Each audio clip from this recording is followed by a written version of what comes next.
Okay, well, let's go ahead and get started. Thank everybody for attending and showing up to our Central Coast APWA May meeting. Today's sponsor for the meeting is Philippine Engineering, and they will also be presenting today on the construction of the Arroyo Grande uh, Street Bridge, uh, Bridge Street Bridge, sorry. And the Philippine Engineering has provided construction management and inspection on this historic bridge. It's a two-span steel truss structure, and a portion of the structure was preserved and used while the substructure was reconstructed using CIDH foundations. Work was also included reconstruction of roadway approaches, relocating domestic water, gas, sewer facilities, installing storm drain facilities. Before we get started on that, I should probably back up and give some announcements. The city of San Luis Obispo will be opening up recruitments for interns by the end of the week. So that will be posted in our social media platforms.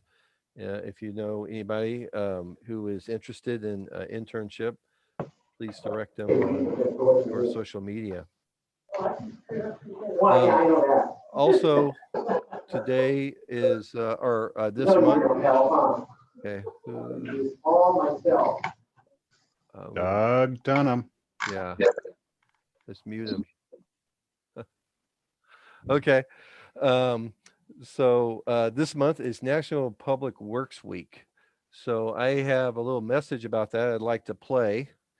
And if you cannot hear it, please let me know. And but we should be good to go. And here we go. Hi, I'm Leroy Cadena from the Central Coast APWA chapter. That's the American Public Works Association. Since 1960, APWA has sponsored National Public Works Week.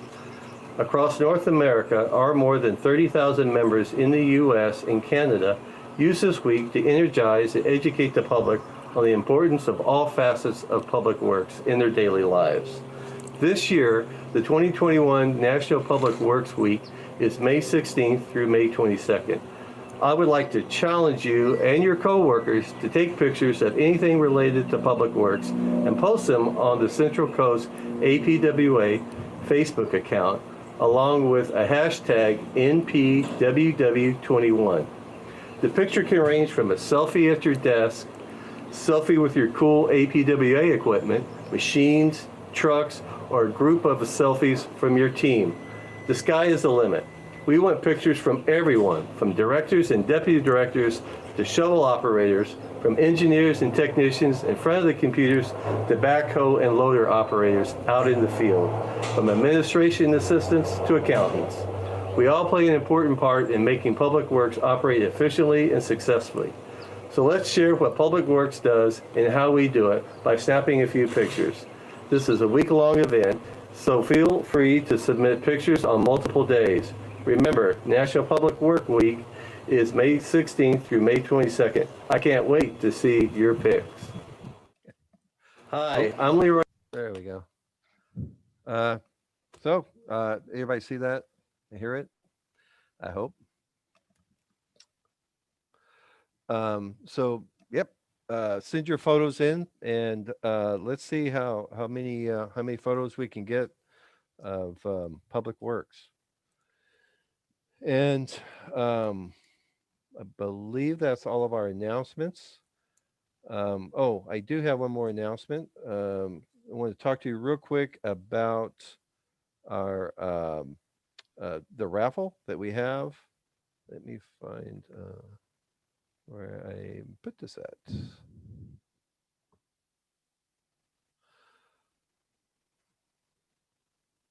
So the winner's choice for raffle today will be able to do a DoorDash South Coast Deli, Figueroa Mountain, Slow Brewing Company, Los Arroyos Mexican Restaurant, or Java Cafe. So we'll email you, and you can tell us which choice you like. We'll forward this email to you so you can have a reminder of what your chances are. So with that, I think we'll get started with the presentation. And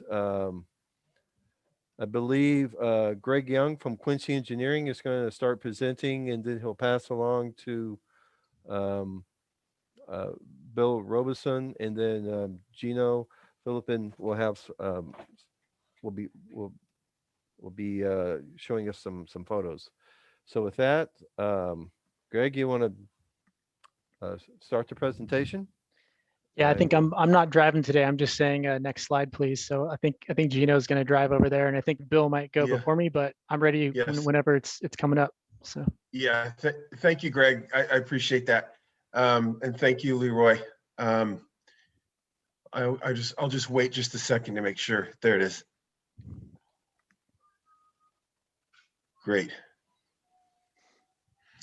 So, hi everybody. Good afternoon. My name is Bill Robeson. I am the Assistant City Manager of the City of Arroyo Grande, and I'm also the Public Works Director.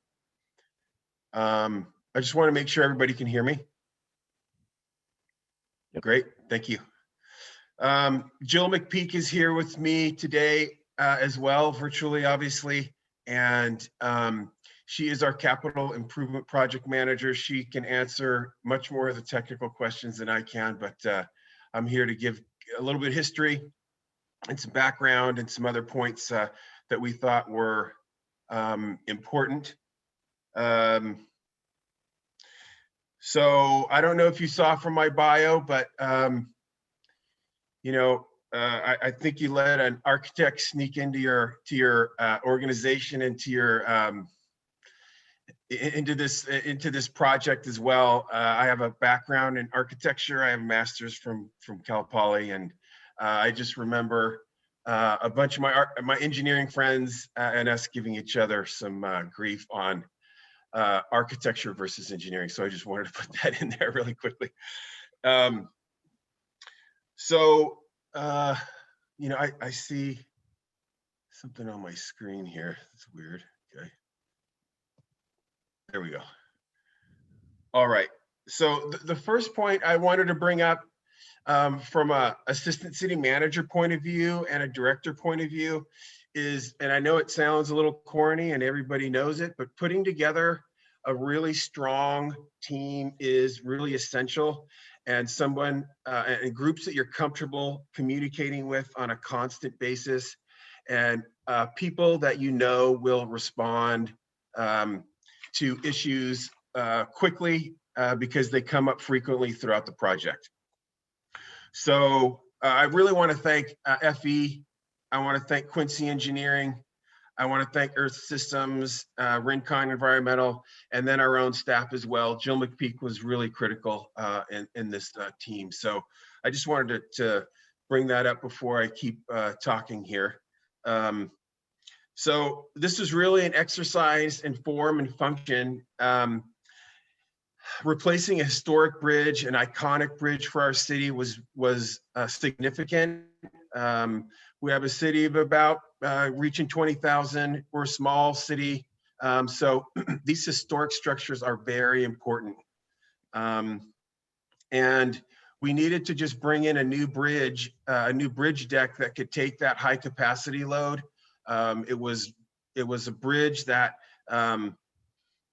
could not take high loads. Our fire trucks could not cross it. So it was time for us to redo this bridge, replace it, while reusing and recoding the two steel trusses that you'll see in just a moment. But just like the sign is showing, the bridge was built in 1908, and it replaced an old wooden structure. So this old steel structure that you see from this drone shot replaced an old wooden structure.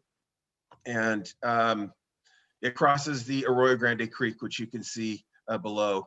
And that's a very active creek. It is fed through the Lopez Lake tributary, and then it just meanders and then obviously empties out into the ocean in the coastal areas.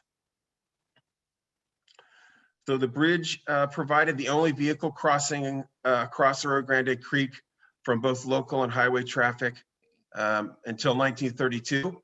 And then the traffic way bridge was built in order to bypass the downtown area. And the traffic way bridge is a little bit kind of to the west of this. So if you're looking at this picture, it's up to at the top of the screen, maybe another couple hundred yards. And we're going to be embarking on replacing that bridge over the next year. The total cost of this bridge, this project was $8.7 million. Because Bridge Street that you can see that connects, that the bridge connects, it's a local road. So it's off the federal aid system, and it was eligible for 100% funding through the HBP program, the Highway Bridge Program. And then, although this project was small, it wasn't very long. It wasn't a huge span. We're obviously working in a really condensed area with a lot of local businesses surrounding. And then the creek offered its own riparian vegetation, environmental, and habitat challenges. So another critical factor in the success of this project was the constant and detailed communication about timing and schedule. So that was throughout the team and throughout our involved groups. And I'll just touch on the involved groups in just a moment. I think it's the next slide, showing the stakeholders and business community. Thank you. Yes. So we had a very involved group of stakeholders. And just as I mentioned earlier, we have a historic society, and we have folks that have lived in our town for several generations, agricultural families, and they've used this bridge. Their family used it over the years, and they were very committed to keeping the bridge looking like the old bridge. So there was a balance, obviously, of that form and the function, and I think we did a great job of that. We allowed, or we involved those groups, the Historic Society, other families, some other folks that became part of the stakeholders group to comment on what the bridge would look like. And that was all the way down to the detail of the color and stamping of the concrete abutments, and then all the way through to the color, making the color work at the end and matching that old color as best we could of those two steel truss structures. So we recoded those. We didn't refabricate, but we had to do some fabricating and a lot of work to make those two steel structures functional and sustainable through time. So that was a great part of the project. Let's see. So the business community was very involved as well. Obviously, they were all, this is our village areas. The Bridge Street feeds into East Branch, which is the street that goes down through our old historic village.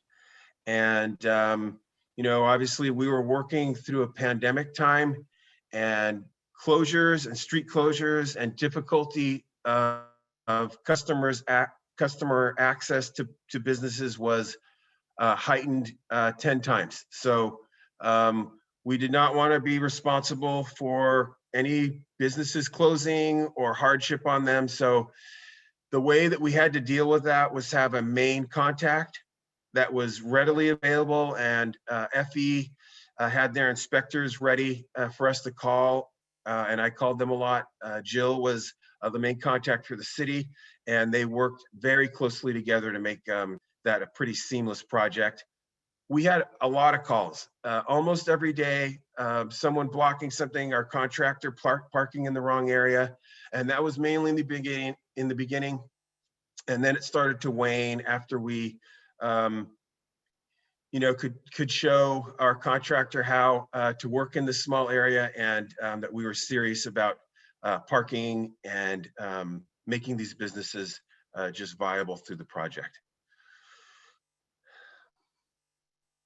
So lastly, we had really frequent and open communication, obviously, between our team, and that allowed me to get all the points of information across to our city council. And our city council would pass that along to our constituents. We talk about it during our city council meetings. They'd ask me questions about timing, and it was really just a cycle of allowing your electeds to be part of the project, to know about milestones, to know about certain timing, and then them putting that out into that public meeting forum. We also used our website. There was also a 24-hour camera that FE put in place that was hugely helpful. It allowed people to watch, to answer questions for themselves about timing, about where we were. And then it allowed us to go back in time and do investigations if we needed to about certain aspects or problems that we were encountering on the job. So then as the project neared completion, we started to hone down on the really important ribbon cutting. And it sounds corny once again, but a ribbon cutting is just huge for a few groups. Mainly our city council. They want to be involved and show that they have gotten projects done. They've been supported a project through time and through completion, and coordinating that is critical, and inviting the right people is critical. We had to do that as well during the pandemic, although things were starting to lighten up in the regulatory aspect there, but we still couldn't have food, or we had to have it all outside, which was fine, and it worked out well, but that coordination was critical. And just making sure you thank the appropriate people. So that kind of ends my portion of the presentation. Thank you for letting me speak, and I'll hand it over to Greg Young. All right, thank you guys. I want to make sure there's enough time for Philippine to get to all their great photos. So I'm going to speed talk for about 5 minutes real quick on design. My name is Greg Young, bridge project engineer. Also involved in the project is Mark Reno. You got to hear from him last month on Bellows Strait, so we figured we'd switch it up, and I'd get to hear from me this month. Been with Quincy for about 22 years. Went to UC Davis, stayed up here in Sacramento, but I did grow up in the San Ynez Valley, so I love working on the Central Coast. It always kind of feels like you're coming home. So next slide, please. Oh, like I got the control. Looks like, all right. Couple photos, pre-project condition. So as Bill was saying, constructed 1908. It's a 100-foot long through pony truss. Also kind of hidden underneath it, the city did a supplemental truss in 1991 to kind of, keep things going, because there's obviously been some damage in the past. I like this photo on the bottom left, just for scale. This is about when World War I was kicking off. They had a big flood there in town and took out the southern support, so had to be reconstructed. The bridge was actually posted for only 3 tons right before construction, and that's the absolute lowest posting before they close it. So definitely had a huge project need on this one. Those of you that have worked on historic projects in the past know that if there is a reasonable and prudent alternative that does not jeopardize the historic resource, you have to select that alternative. We did look at some replacement structures, some clear span box girders where we would remount these on, remount the truss on afterwards. We also looked at strengthening the existing historic truss, but all those options would just change the appearance so much that it would affect the historic resource. So we actually ended up doing something similar to what was there originally, which was a new kind of beefier supplemental truss underneath it. So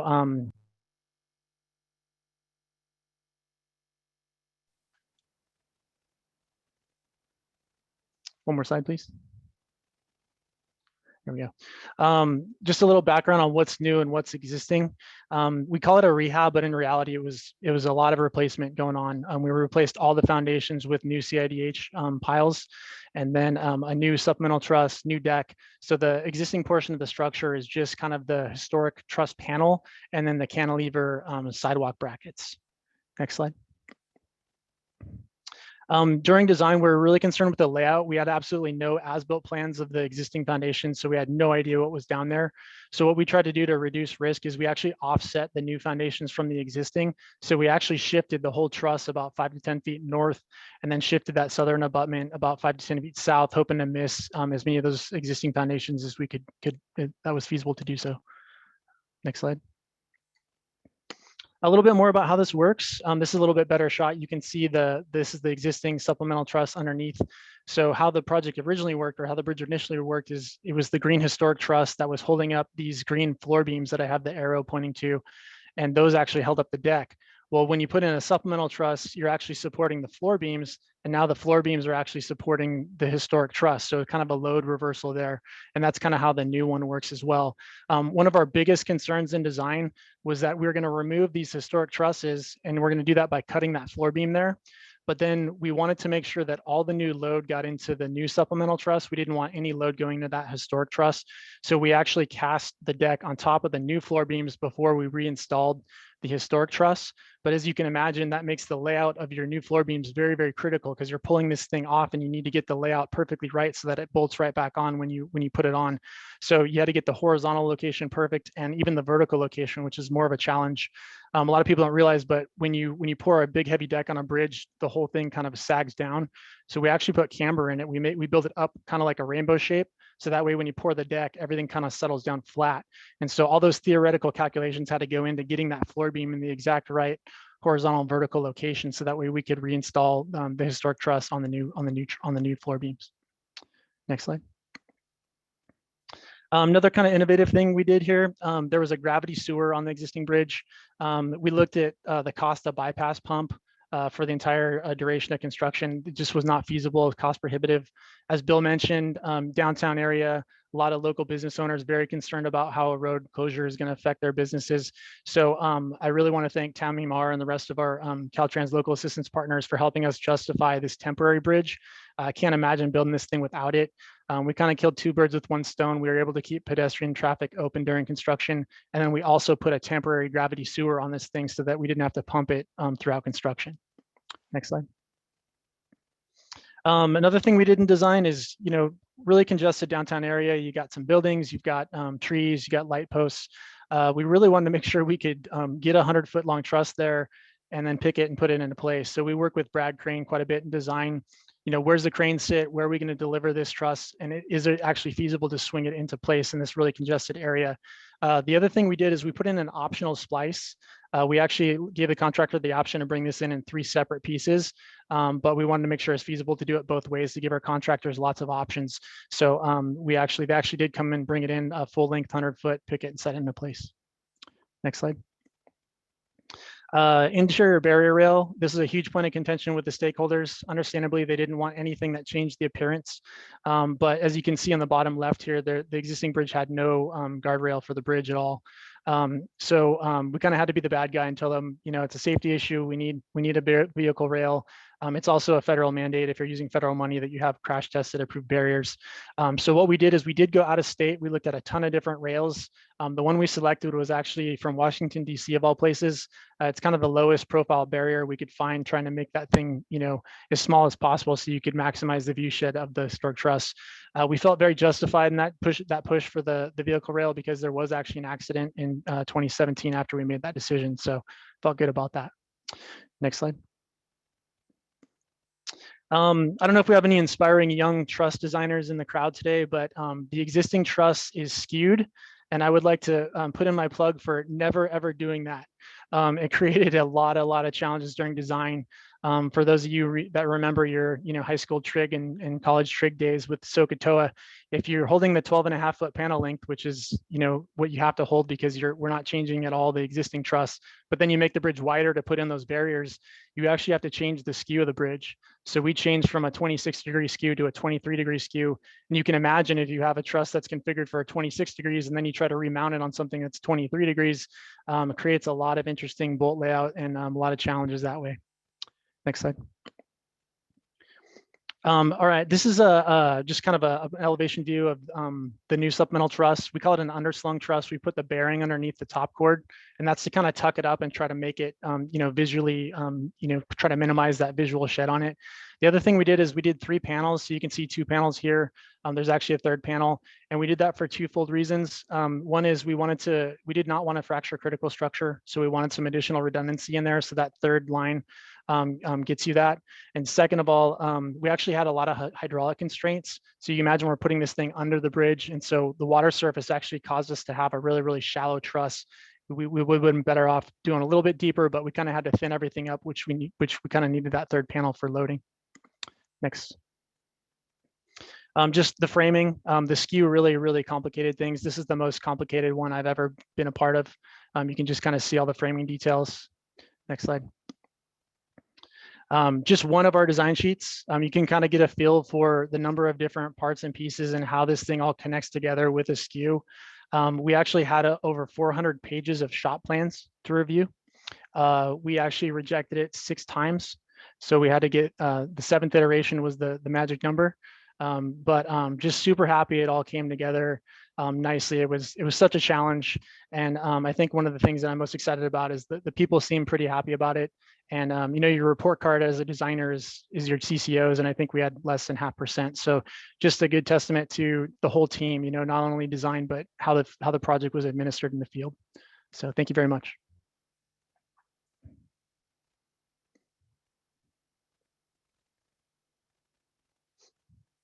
There we go. There we go. Thanks, Greg. Hey, just to let everybody know, I'm going to move through this very, very quickly so we can get you back to work on time. There's our site. That's what we started with. Next slide. We're north abutment. There's the vegetation we had to deal with. Kind of gave us a few surprises. That was the existing pedestrian walk. Just make a mental image of that, because I think our designer did a great job of coming back to, the kind of the historical accuracy of the whole thing. Existing bridge road conditions, as you can see, narrow, deteriorated. There's one of our many friends that visited us early in the site. I think we had 3 nests that we had to deal with at various different times, but they eventually let us build the bridge. Materials for our diversion structure. We had all kinds of visitors come to our site. We take these guys and give them a new home. Quickly on the diversion, wasn't just the existing channel, or weather conditions or time of year, but Lake Lopez is way up north, has a release schedule, and we had to take care of accommodate those folks too without inundating our site. System was designed to convey 80 CFS.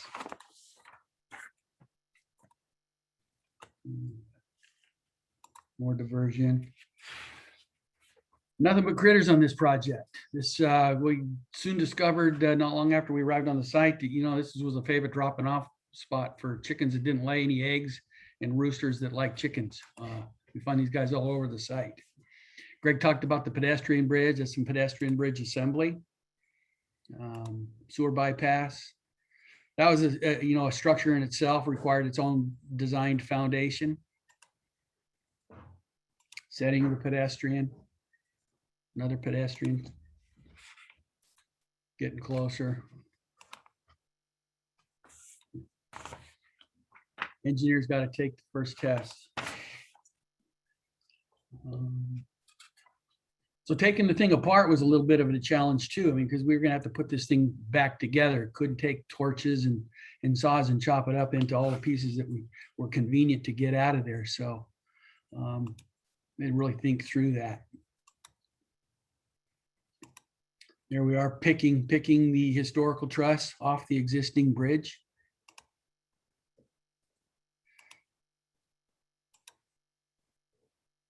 Some of the old bridge connections. Some of these we had to rebuild. We're flying a section out towards the paint booth. We constructed a paint booth here at this site, was adjacent. So this is where we started to build the containment for removing all the lead-based paint to replace it with some water-based acrylic. So it's full containment, full scaffolding.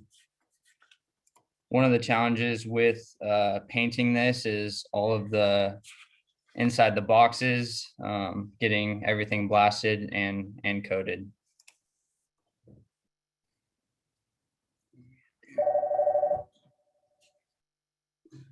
Go ahead and skip down. Yeah, that was the old supplemental truss, had to be removed. There was a scheme to sell it to somebody that could use it, but couldn't go down that road. Next phase of the project was pile installation. These are beginnings of the 48-inch piles at abutment 1, abutment 3. Abutment 3 completed. Those were 36-inch piles. This is Pier 2. It was an 84-inch CIDH.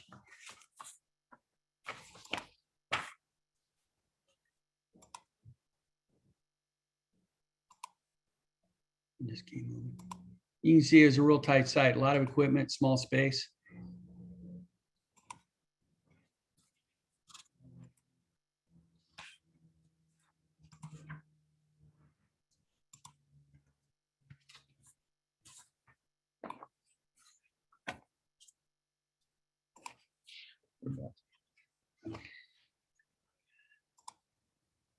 Now getting up to the pier cap.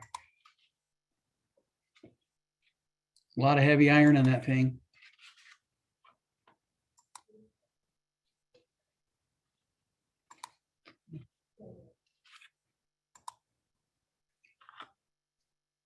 There we are painted. Those were our utility lockouts.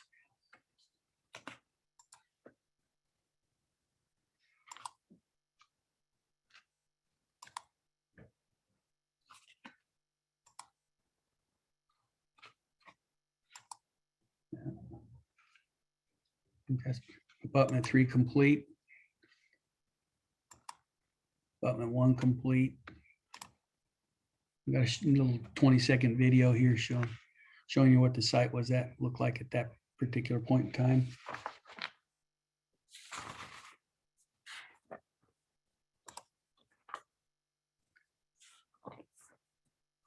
Obviously rock armor.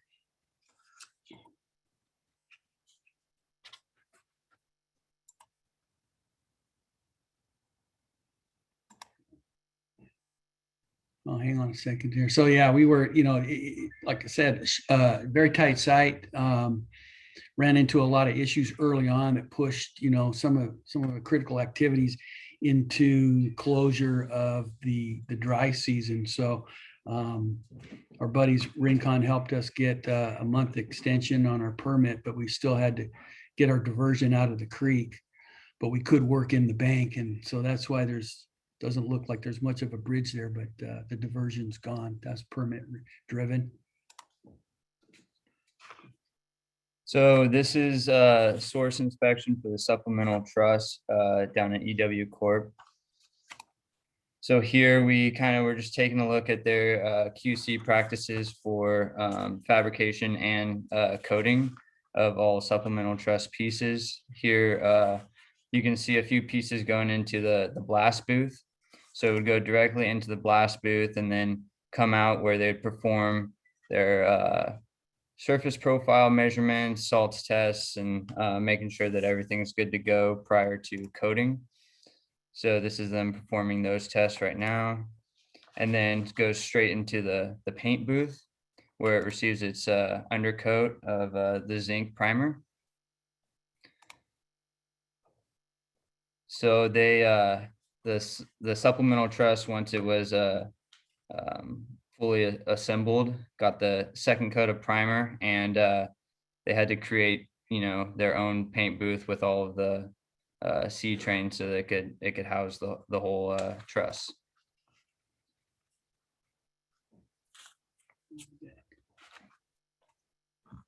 Here we are getting ready to set those things. Got a short video here showing the installation. I think we used a 300-ton and 140-ton crane to set the supplementals.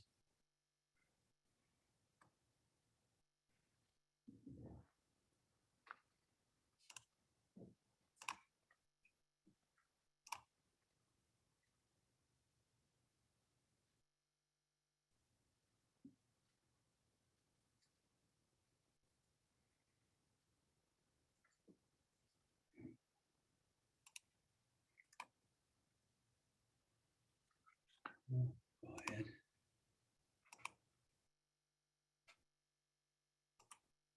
Trust 1, trust 2, trust 3. They fit just like Greg said they would. Deck beams with camber, Nelson studs for the deck.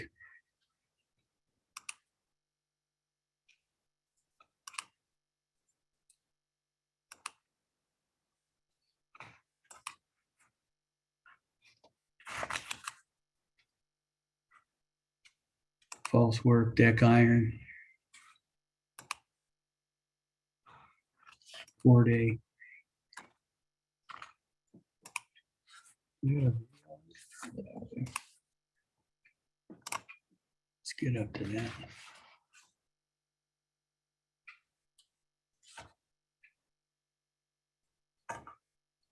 Yeah. Fiber mesh reinforced concrete. I think it had a gray color to it, but it was really black.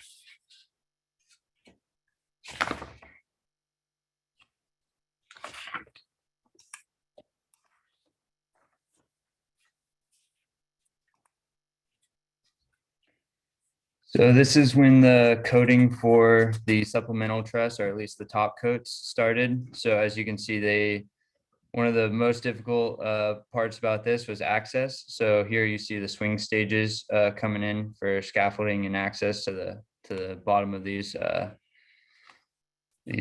trusses. And here we see the containment going up. They had to pressure rinse this with water and capture all the water. So again, this was fully contained. And here is after it's been pressure rinsed and it's ready for first top coat. This is the first top coat of the PWB system. And then going into the final. So the supplemental trusses were painted brown. And then the deck beams were left green, along with the historic truss.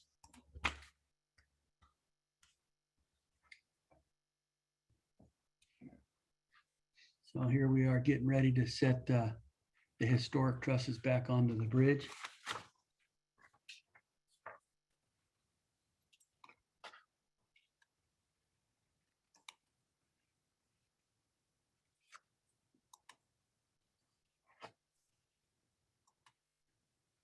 With some long hours getting those things in there.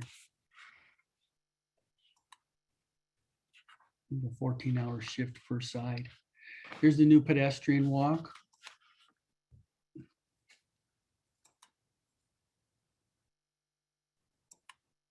I was really pleased with the way that thing turned out. A bit of side improvements. Here we are disassembling the pedestrian bridge, the temp pedestrian bridge.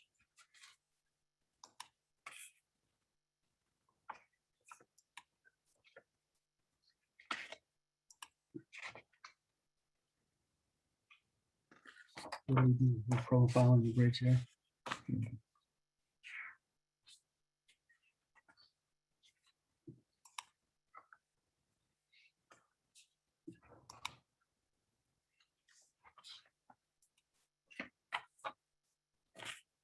A little bit of staging area remediation there.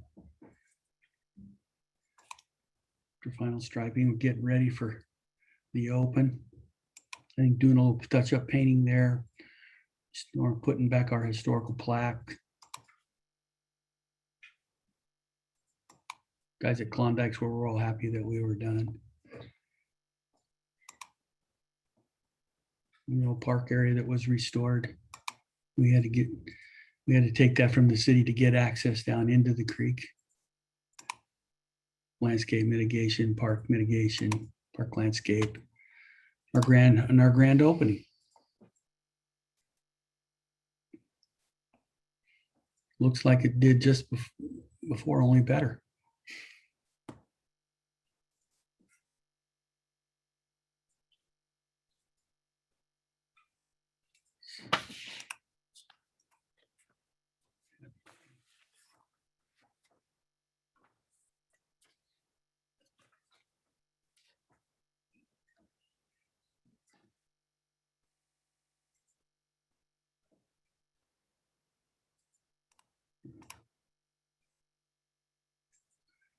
Let's skip. And we tried to end it like we started it 112 years ago.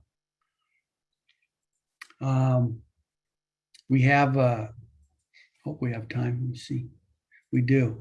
Our contractor on this project was Grande Construction, and we had a time-lapsed camera out there, and they condensed the whole thing into a real short 3-minute video we'd like to share with you.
Well, that's it, guys.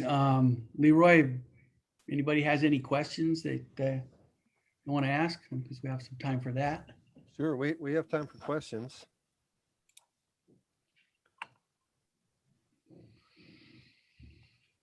Anybody have any questions?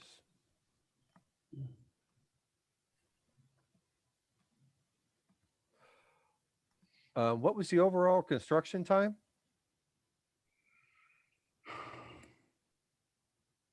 We had like 8 months. 8 months. Okay. We were supposed to be done we got started, NTP was end of March, and we were supposed to be done in December. Project ran long. We weren't finished till late February.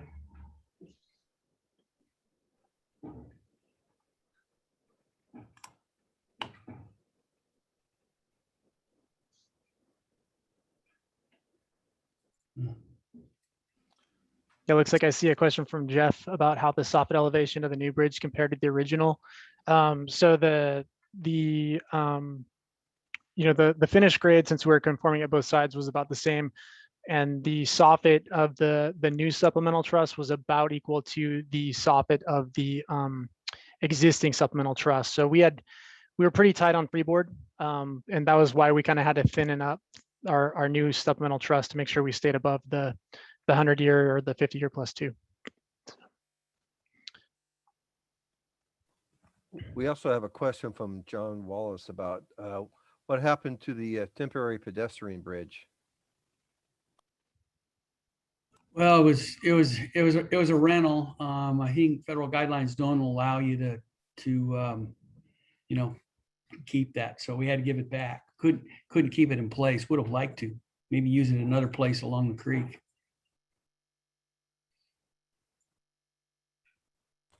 We also have a question from Hernan Cortez. What was the processing through FEMA, Caltrans, and other agencies required? Can you help with that one, Bill?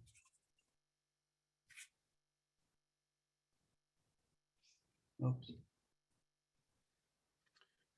I'll punt that one to Jill. She was really integral in that. So Jill, can you jump on and give us some insight there?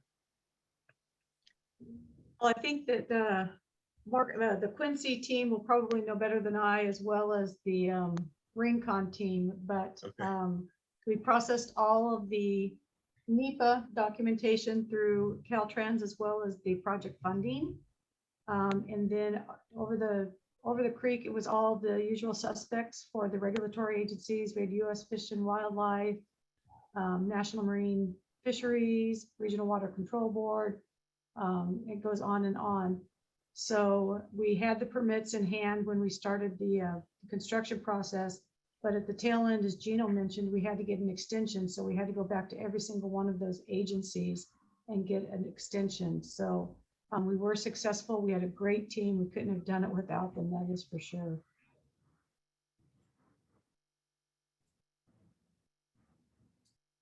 If there were specific ones, I can answer that, but that's kind of the general overview. Thank you, Jill. Kristen Ferravani is asking, how much did the project cost? It was 8.7 million for everything. Construction was about 5.6.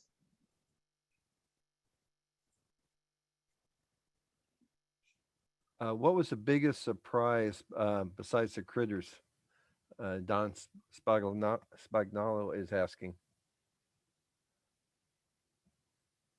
Well, I guess from the CM team's perspective, Greg did kind of touch on that, how critical shop drawing review was. And there were 6 revisions to the shop drawings. And I think that process from start to finish might have been 3.5 months. I mean, they did start early with submissions of these things, but just couldn't get them to where they needed to be. And that, after revision 1, you think, okay, well, they'll make those corrections and we'll be good to go with the second submission. Well, and then that doesn't happen. And then the third, and then the fourth.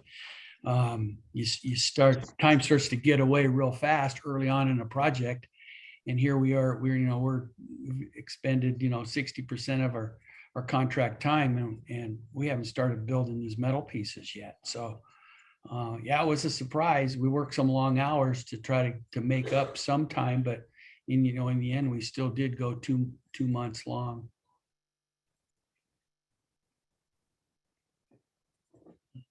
Was the bridge weight increased or did it stay the same? The load rating? Oh, good question. It's full legal and permit load. So you can drive anything across that bridge. You can drive across anything in the state. So we went from 3 tons all the way up to, full permit loads. So that was a real good thing, but that's why that truss got so beefy. I don't know if you guys noticed the difference between the supplemental truss that I showed early on, and then Philippine, when you looked at it, they had the extra panel, and then, a lot more substantial. And so that's why we were trying to communicate that to our stakeholders that, hey, it's a new supplemental truss, but it's not going to look like the old supplemental truss. It's going to be beefy. So we were able to increase the load capacity. The bridge deck weight actually came down. They put a pretty thick deck on it, but the supplemental truss itself went up just because it was so much bigger.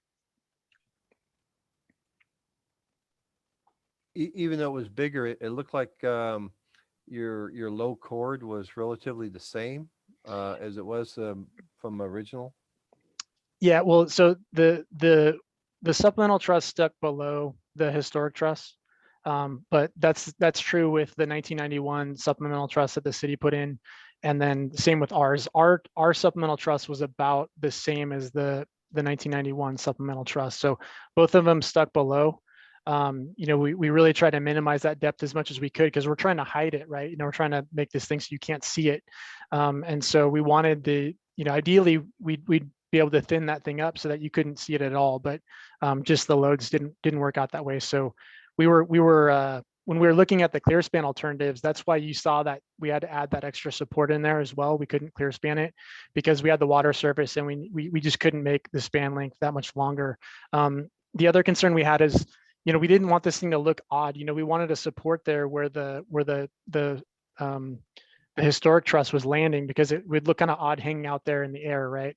So that's why we also did the underslung so that the bearing of the historic truss kind of looked like they were, you know, sitting on a concrete seat. So it kind of looks like it's supporting things, but it's actually not.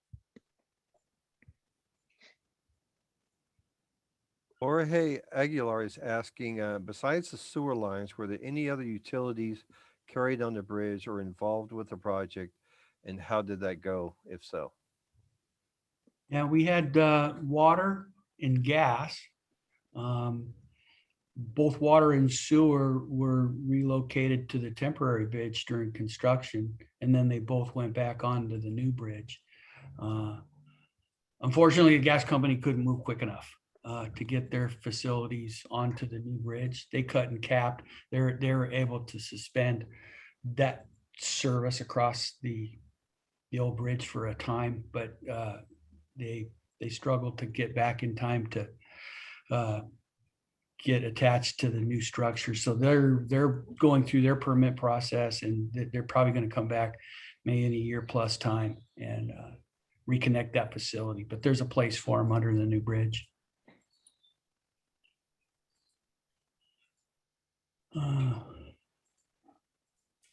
Looks like somebody asked a question about construction staging. It was a tight site. Bill and Jill attest to, you know, all of the coordination and stuff that they had to go through from, you know, businesses and nearby property owners to get what little space that we did have. But in the end, we made it fit. I mean, I think everybody got something out of the project. We bought a lot of pizzas from the Klondike folks, and you know, you do what you got to do. But I think, I guess on that note, I would add, I think the real troopers in this whole project was the community. We had, you know, it's a small town, it's a small site, got a pedestrian bridge. A lot of people want to come and watch, ask questions, but by and large, I think the response to, you know, what we were doing out there was well received. People got really excited. There's a historic photo in the beginning, looks like some school children, but, you know, a gentleman from the community mailed that to us and said, I found this picture, you know, of the bridge being constructed. And I kind of knew that those kids weren't old enough to build that kind of bridge, but, you know, we took a like picture and we sent it back to him after the project was done, and he really appreciated it. And I think, you know, my interface with the community out there was a very positive one. And I think when we were finished, they were glad to see their new bridge. John Wallace is pointing out that Fred Schott, who is a local structural engineer, I believe he was in Arroyo Grande, did the 91 supplemental truss design. Yeah, we did have as-built on those. We did look at them. It was an excellent job. You know, fitting, again, you know, it's that skewed truss, you know, it just makes it so much more challenging. So we did look at those as-built, and it was really neat. He actually, he had tension bolts in the middle so that you could raise up the, to take the load off of the existing. So it's kind of like, I don't know how to explain it, but it kind of went in, and then as you tensioned it, it kind of rose up, and that's how he was able to get the load in that supplemental truss. So it was really, really neat design. I looked at those as-built quite a bit. Fred did a great job. One thing that I did want to mention, I see a couple of people for Hamner and Jewel on with us. And you did mention, Gino, that it was a tight site. We did have to get some temporary construction easements. One was particularly difficult, and the negotiations, because of that team, we were able to actually acquire that. And they ended up renting a field office to FE's team. So it worked out very well. Thanks, Jill. Okay, thank you, everybody. That was a great presentation, and it's a beautiful example of Public Works restoring old historic bridges. So now we're gonna have our raffle, and so away we go.